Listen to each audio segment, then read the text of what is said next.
Saksihan ang nakakatakot na kwento ng kababalaghan sa lumang bahay sa Quezon City. Alamin ang misteryo sa likod ng mga nakakapanindig balahibong pangyayari na nagaganap sa loob at paligid ng tahanan ito.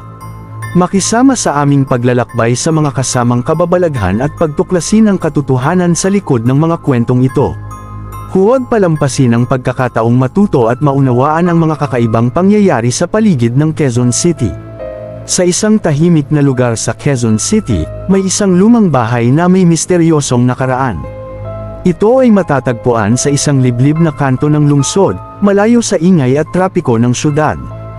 Ang bahay ay napapaligiran ng mga puno at halaman, na nagbibigay ng pakiramdam ng pagkakakulong at pag-iisa.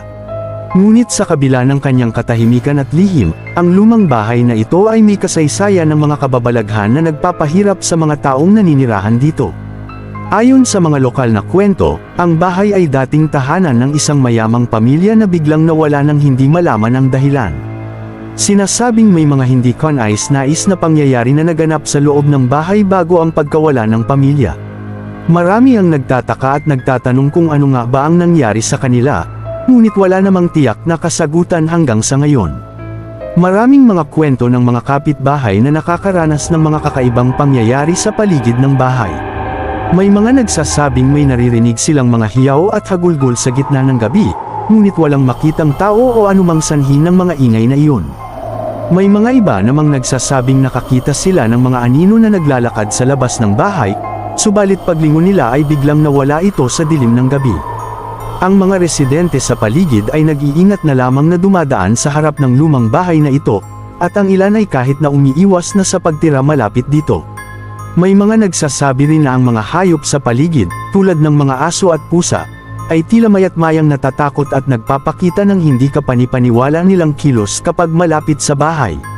Isang gabi, isang grupo ng mga kabataan ang nagpasyang maglibot-libot sa lugar para hanapin ang sikat na multo.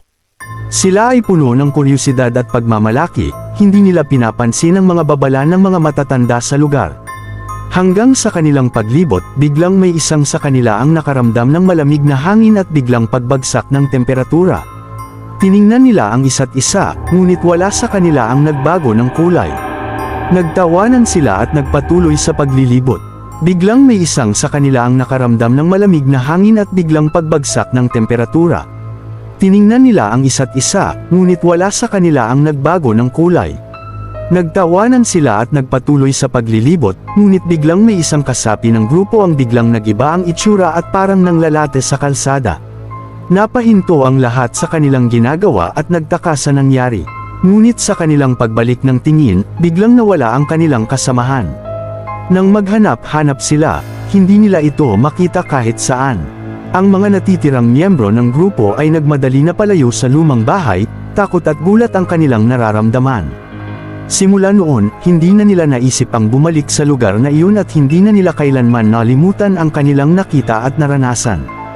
Ang lumang bahay sa Quezon City ay nananatiling isang misteryo sa mga taong nakatira sa paligid nito.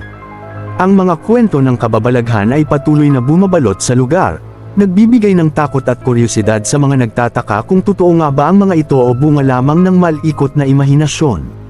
Ngunit sa kabila ng lahat, ang katotohanan ay nananatiling hindi malinaw, at ang lumang bahay ay patuloy na nagdadala ng mga kababalaghan at misteryo sa kanyang kapaligiran.